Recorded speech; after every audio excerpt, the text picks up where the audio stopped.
مکہ مکرمہ کے باسی 15 سالہ ابو مخطوب کا اصل نام اوس بن ربیعہ تھا۔ اپنے ساتھیوں کی معیت میں مکہ مکرمہ کے گرد و نواح میں بکریاں چرانا اس کا روزمرہ کے معمولات میں شامل تھا۔ ایک دن وہ وادی حنین کے قریب جرانہ کے پہاڑوں میں اپنے دوستوں کے ساتھ بکریاں چرا رہا تھا کہ اچانک ایک طرف سے اذان کی آواز اس کے کانوں سے ٹکرائی۔ وہ دل نشین کلمات کی طرف متوجہ ہوا۔ اللہ کے رسول صلی اللہ علیہ وآلہ وسلم نے فتح کے بعد حنین کا رخ کیا تھا۔ وہاں سے واپسی پر آپ جرانہ میں مقیم تھے۔ ظہر کا وقت ہوا تو حضرت بلال رضی اللہ تعالی عنہ نے اپنی خوبصورت آواز میں اذان دینا شروع کی۔ فضا کو چیرتی ہوئی یہ صدا ابو مخزورہ اور اس کے ساتھیوں نے بھی سنی۔ یہ نوجوان خوش و مجاز تھا۔ ابو مخزورہ نے حضرت بلال رضی اللہ تعالی عنہ کی نقل اتارنا شروع کر دی۔ انہوں نے مذاق ہی مذاق میں اذان کہنا شروع کر دی۔ حضرت بلال رضی اللہ تعالی عنہ اللہ اکبر، ابو مخزورہ نے بھی کہا اللہ اکبر۔ حضرت بلال رضی اللہ تعالی عنہ مسلمانوں میں کیمپ میں اذان دے رہے تھے۔ ابو مخزورہ اپنی بکریوں میں کھڑا ان کلمات کو اسی انداز میں دہراتا جا رہا تھا۔ ابو مخزورہ کی آواز بڑی خوبصورت اور صاف تھی۔ خوش قسمتی اس کی راہ دیکھ رہی تھی۔ ہوا یہ کہ اس کی اذان کی آواز اللہ کے رسول صلی اللہ علیہ وآلہ وسلم تک بھی جا پہنچی۔ جب اس نے اذان ختم کی تو اللہ کے رسول صلی اللہ علیہ وآلہ وسلم نے حضرت علی اور حضرت زبیر بن عوام رضی اللہ تعالیٰ عنہ کو حکم دیا، جس لڑکے نے ابھی ابھی اذان دی ہے اسے میرے پاس بلا کر لاؤ۔ وہ وادی کے دوسری طرف گئے اور بکریاں چرانے والے ان لڑکوں کو لے آئے۔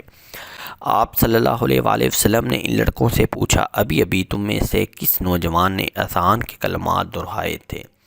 لڑکے خجالت اور حیا کے مارے خاموش رہے۔ اللہ کے رسول کی حکمت اور محبت دیکھیے کہ آپ صلی اللہ علیہ وآلہ وسلم نے انہیں ڈانٹنے کی بجائے ایک سے کہا تم اذان سناؤ۔ اس نے اذان دینا شروع کی مگر اس کی آواز اچھی نہ تھی۔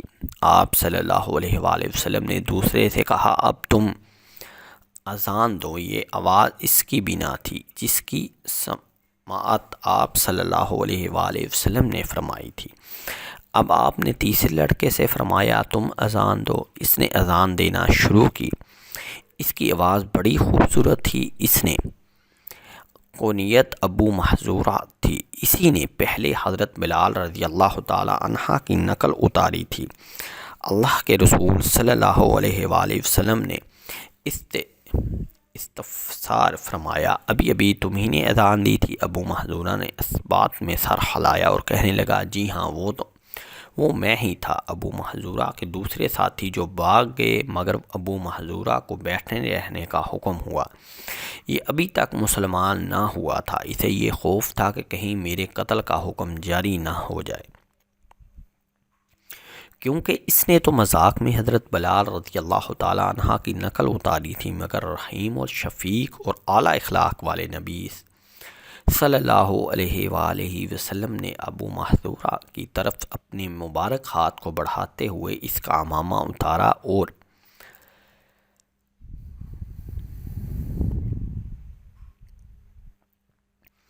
اس کے لیے دعا فرمائی، اے اللہ اسے برکت عطا فرما اور اسے اسلام کی ہدایت عطا فرما۔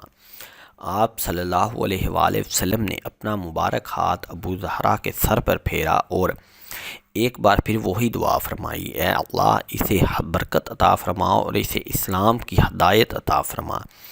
ادھر ابو مخزورہ آپ کے اخلاق، محبت اور دعا سے اتنا متاثر ہوئے کہ اسی وقت کہنے لگے اشہد ان لا الہ الا اللہ و اشہد ان محمد رسول اللہ۔ ابو مخزورہ چند ہی منٹوں میں کفر اور شرک کے اندھیروں سے نکل کر اسلام کے نورانی رستے کا راہی بن گیا۔ کہاں اس کا یہ خوف اور ڈر تھا کہ کہیں اسے سزا نہ دی جائے، کیونکہ اس نے اذان کا مذاق اڑایا تھا۔